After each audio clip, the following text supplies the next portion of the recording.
আজকে একটা বিষয় বলবো।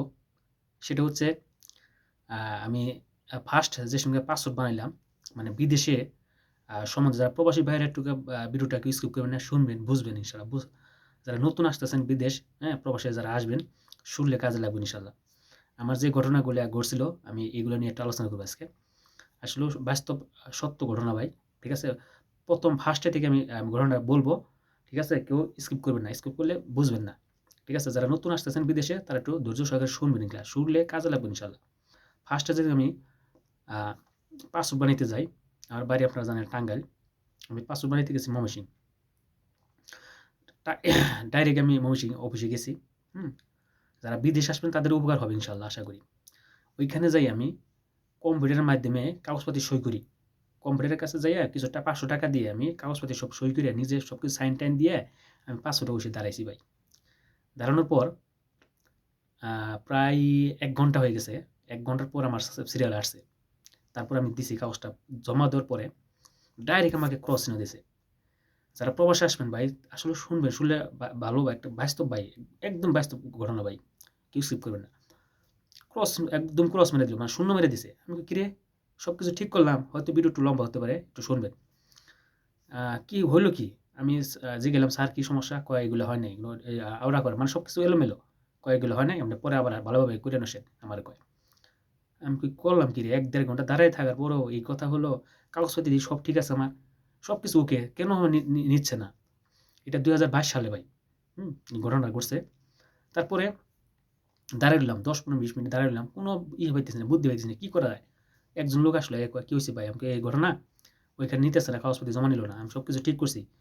কয়, "ঠিক আছে আমার কাছে দেন। আপনি ৳৫,০০০ দেন। ৳৫,০০০ দিলে আমি এটা ঠিকঠাক করে দিমু। আপনি দাঁড়াবেন, সামনে দাঁড়াবেন। আমরা কাগজপাতি জমা নিব।" আমি কই, "৳৫,০০০ দিতে হবে?" কয়, "হ্যাঁ ভাই ৳৫,০০০ দিতে হবে।"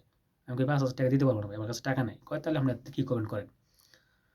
পরে ভাই ০.৫ ঘন্টা ১ ঘন্টা প্রায় ২ ঘন্টা হয়ে গেল। আরেকটা লোক আসলো। আইয়া কয়, "ভাই কি সমস্যা?" "এই সমস্যা।" কয়, "টাকা লাগবো ভাই। ৳৫,০০০ দিবেন। টাকা দিলে ওটা সব ঠিক হয়ে যাবো।" এভাবে মনে করেন ১০ জন আসলো, ১০ জনে। তারপরে আমি চিন্তা করলাম আমার কাছে টাকা নাই। এখন কি করি? বাংলাদেশে ময়মনসিংহ থেকে আমি আবার কি করলাম? বললাম, "আপনার বিকাশ নাম্বারটা দেন। আপনি বিকাশে টাকাটা দিয়ে দেক ৫,০০০ পরে আপনি কাজগুলা করেন।" কয়, "ঠিক আছে সমস্যা নাই।" পরে আমি বাড়িতে ফোন দিয়ে বললাম যে, "এই নাম্বার আব্বা আমাকে ৳৫,০০০ পাঠাই দাও। নইলে কাজ হইতেছে না। ২-৩ ঘন্টা দেরি করে কোনো লাভ নেই।" ৳৫,০০০ দেয় ভাই। তারপরে কি করে? কয় কি খালি টিক চিহ্ন দিয়ে দিল। দালালে বুঝছেন? টিক চিহ্ন দিয়ে দিল। জমা দিছি। জমা দেওয়ার পরে তারপর বলতেছে, "ঠিক আছে।" টিক চিহ্ন দিয়ে কয়, "ওকে।" দেখছেন নি? এইরকম ভাই বাংলাদেশে যারা বিদেশ আসতেছে তারা ভাই কত হয়রানি ভাই, এটা শেষ নাই ভাই। কত হয়রানি যে ভাই হয়। টিক চিহ্ন দেওয়ার পরে কয়, "আপনি ওই আরেক রুমে যান।" আরেক রুমে গেছি। কাগজপাতি সবকিছু ঠিকঠাক করে নিয়ে বাস কমপ্লিট। দেখছেন ৳৫,০০০ কিভাবে আমার কাছ থেকে নিয়ে গেল। দেখেন ভাই, শুধু আ শুধু পাসপোর্ট অফিসে না ভাই। তারপরে আমার ওই করোনার টিকা দিছি ভাই ওই টাইমে। ঠিক আছে? করোনার টিকা দিছি ওইখানেও ভাই ঘুষ। জায়গায় যায় ভাই ঘুষ খাইতে লাস্টে ভাই এয়ারপোর্টে আসছি। এয়ারপোর্টে ওইখানেও ভাই যন্ত্রণা। এয়ারপোর্টেও ভাই কত হয়রানি। ওটা করোনার সমস্যা, ওটা সমস্যা, ওটা নানান বাহানা করতে বিমানে গেছি ভাই। বিমানে যাওয়ার পরে ভাই এই হয়রানির ভাই শেষ নাই ভাই। বিমানে যাওয়ার পর ওখানেও সিরিয়াল। ওই সিরিয়াল করতে ভাই সৌদি আরব এয়ারপোর্টে আইছি। এইখানে ভাই একটু শান্তি আছে। এইখানে কোনো সমস্যা নাই। তারপরেও এয়ারপোর্ট থেকে যে রুমে আসছি, এইখানে আবার ভাই সিরিয়াল। এইখানে বাঙালি আছে, অনেক বাঙালি আছে পুরাতন। সবাই কিন্তু না। কিছু আছে পুরাতন কয়, "ভাই এত ৳৫-৬ লাখ দিয়ে আসছেন। কি কবে টাকা উঠাবেন? কি করবেন ভাই? এই টাকা আপনি কবে উঠাবেন?" মাথা ধরে হালদেয় ভাই টেনশনে। এখানে আপনি আইসা কি কবে? কয়, "ভাই আমি আসছি, আপনারা তো কাজ করতেছেন।" কয়, "ভাই আমরা পুরানি গেছি ২০-৩০ বছর হয়ে গেছে গা। হ্যাঁ, আমরা সবকিছু জানি। আমরা সালামালা উঠে গেছে গা। আপনারা কে আসছেন?" এই যে কিছু বাঙালি আছে ভাই ভয় দেয়া ভয়। এই ভয়ের ধার ধারবেন না কেউ। ঠিক আছে? যা বলুক, এর জন্য কোনো কান দিবেন না ভাই। অনলি ৬ মাস কাজ করবেন। দেখবেন সব ভাই ঠিক হয়ে যাবে ভাই। ৬ মাস বাস।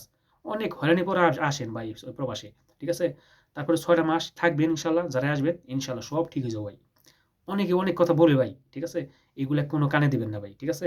অনেক হয়রানি করে কষ্ট করে ভাই এই প্রবাসে আসতে হয়। আপনারা জানেন ৳৫-৬ লাখ খরচ করে। অনেক পুরাতন ভাইয়ারা আছে একটু বলে, একটু ভয় দেখায়। ঠিক আছে? আমি বলতে চাই পুরাতন ভাইয়ারা যারা আছেন একটু ভয় দেখাবেন না। যারা নতুন আছে অনেক কষ্ট করে তারা মাটির ভিটা সবকিছু বিক্রি করে এই সৌদি আরব ঢুকে বা যেকোনো কান্ট্রিতে ঢুকে। আপনারা ভয় দেখাবেন না, আপনারা সাহস দিবেন আমার প্রিয় ভাইয়েরা।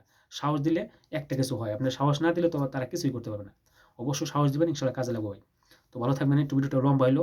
যারা প্রবাসে আসবেন কেউর কথায় কান দিবেন না, ঠিক আছে? ভালোভাবে পৌঁছে কাজ করবেন, 6 মাস কাজ করবেন, 1 বছর কাজ করবেন, পরে আস্তে, আস্তে সব ঠিক হয়ে যাবে ইনশাআল্লাহ। ঠিক আছে? অনেকে অনেক কথা বলবে এক কথায়। অনেক হয়রানি হবে, অনেক কিছু করবে, কিন্তু হতাশ হবেন না। ধৈর্য সহকারে কাজ করবেন ইনশাআল্লাহ। ঠিক আছে? যারা প্রবাসে আসবেন অবশ্যই আসবেন, যারা সৌদি আরব আসতেছেন আমার মতো, অবশ্যই কাজ শিখে ভালো আপনার ভালো একটা স্যালারি নিয়ে পরে সৌদি আরব ঢুকেন। সৌদি আরব ভাই এত খারাপ না। ঠিক আছে? ইনশাআল্লাহ কাজ করে খাইতে পারবেন ইনশাআল্লাহ। কম বেতনে কেউ আসবেন না দয়া করে। ফ্রি বেশে সাপ্লাই কোম্পানিতে আসবেন না। কোম্পানির বিষয়ে সবাই আসেন ইনশাআল্লাহ। ধন্যবাদ, সবাই ভালো থাকবেন।